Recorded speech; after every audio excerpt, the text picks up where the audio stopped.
Okay, we're going to look at life in colonial America, part whatever comes next. I'm not even sure.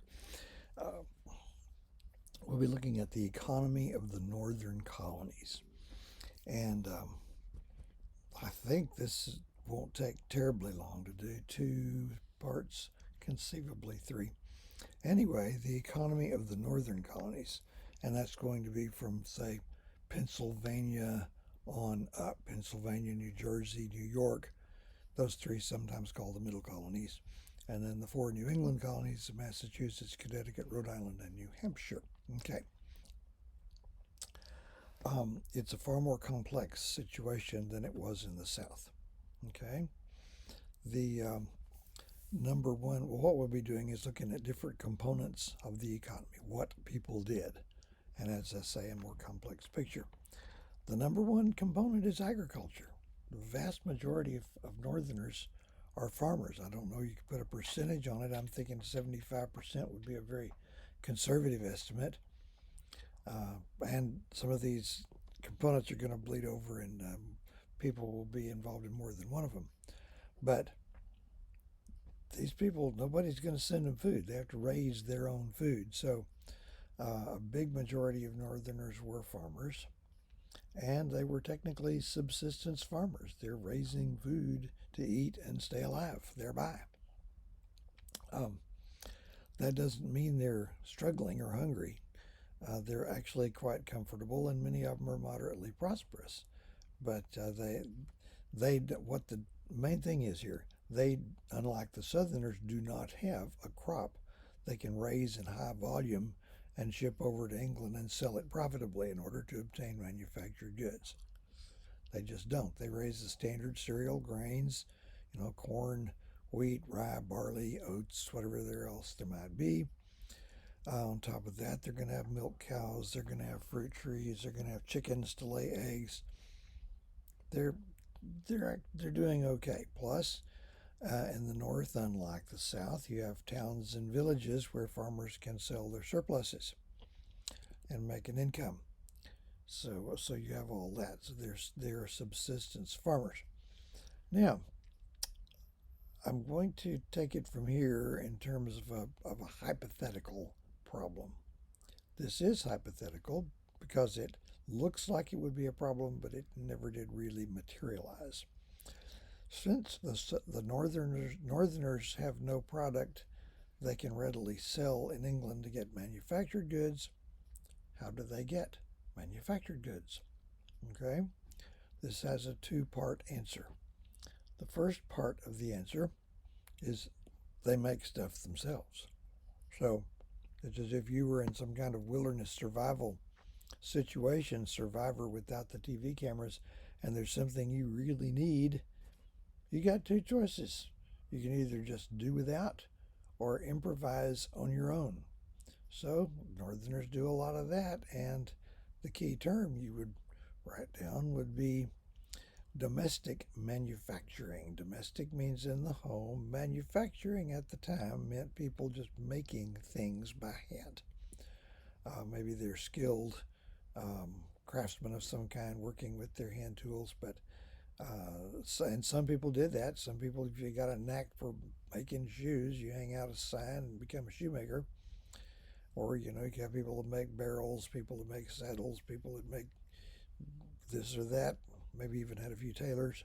But for the most part, farmers made their own furniture. They made their own clothes. They might make their own shoes. So that's just what you have to do. Domestic manufacturing. Okay? Now, before I get to the other, and that's half the answer of how they got manufactured goods. Obvious deficiencies here with regard to quality and supply quantity. Okay, there are two other things that work together, or two more things. These are not going to be part of the answer so much. And those would be shipbuilding and commercial fishing, two very important components.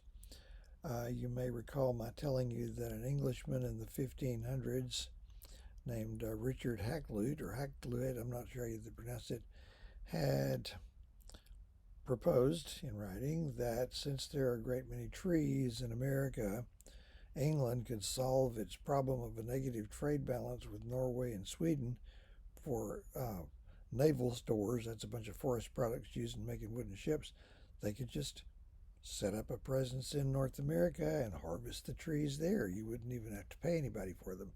That came true in a very major way fairly quickly. Um, there were huge amounts of trees available. Craftsmen who could do this came over, and we start settling in New England in about 1630, or at least major settlement, within 10 years. Within 10 years, these people are building ocean-going fishing vessels and sending them out to work an area of the ocean known as the Grand Banks. That's this very large, relatively shallow shelf of the North Atlantic off southeastern Canada and Newfoundland. Fishermen from Europe had been working that area for no telling how long. So, so you've got the boats, and you're getting into the fishing industry. There are fishing villages all along the coast in New England. Their culture was very different from that of the farm villages in the interior, but they're still there. They've been fishing that area for coming up on 400 years now.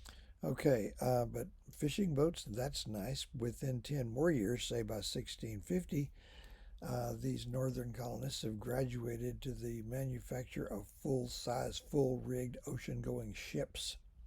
They're shipbuilders, and they get good at it. This was a mercantilist dream that came true very well for the English. But by 1650, they're American-built ships sailing around the world. By 1750, 2 out of every 5 British flag merchant ships had been built in the colonies. There would have been more, but they could only build so many. And the American ships were better built, they're more seaworthy, they're faster, and they only cost about half as much as ships built in English shipyards. So there you have 2 more significant components of the economy. Oh, and one other thing. This is late in the colonial period, but by 1750, and this will help answer the manufactured goods problem in an indirect way.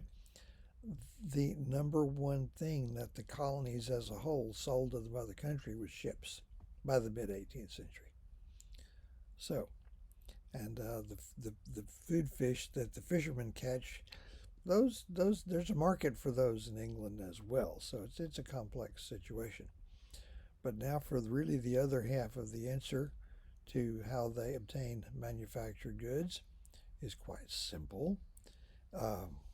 It turns out you don't necessarily you're not just stuck with an A to B to A to B situation, like ships go from the colonies to Britain to the colonies to Britain and back and forth like that. It's a more dynamic situation. So here's the component: commercial shipping. Got it? Commercial shipping.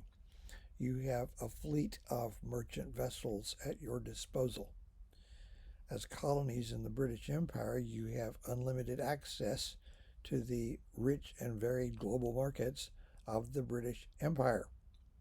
There was even a law, the first of the so-called navigation laws I'll tell you about later, that trade within the empire had to be carried in English-owned ships.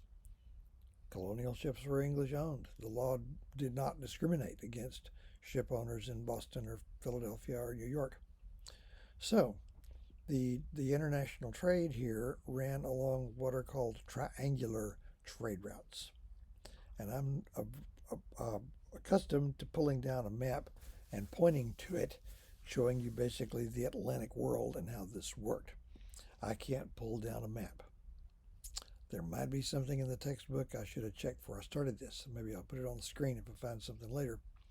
I found actually 3 videos on YouTube that purport to explain this, but neither one of them met my standards. One of them had the colonies sending cotton to England when we didn't really start raising cotton in high volume until after the colonial period was over. Sorry. And one of them, the purported history teachers, was drawing an identity between mercantilism and the triangular trade. I can see that a little bit, but I don't like to put them together that much. Anyway, the triangular trade, it's much more complex than this, but it'll work as a model. Okay? I should tell you that on up in the 18th century, there aren't just 13 English colonies. There's nearly 24, I believe 23. Two of them are up in what had once been French Canada. The others down in the Caribbean. You've heard of Jamaica, the Bahamas, Barbados, Nevis, St. Kitts, etc. Those are colonies. They grow sugar. They use all their land growing sugar. They don't, or sugar cane. They don't grow food. So the northern colonists supply them with that. So ships, let's propose a triangle. We're setting up a simplified model, which in reality was more complex. Ships from the mainland colonies would head down to the Caribbean, to Jamaica or wherever, carrying cargoes of foodstuffs or lumber or horses or maybe other things.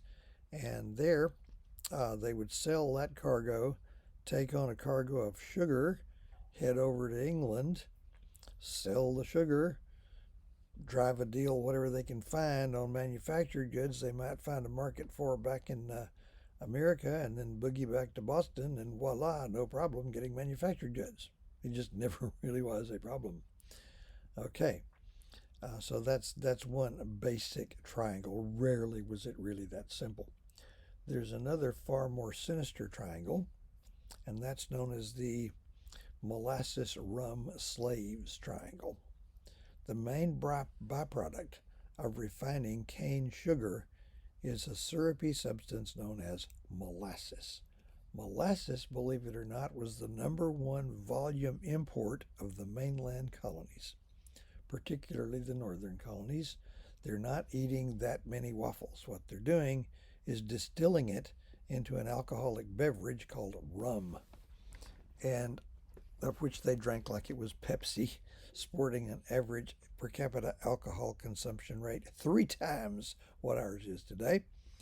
But rum led the list of products that would be carried over to the coast of West Africa and exchanged there for slaves.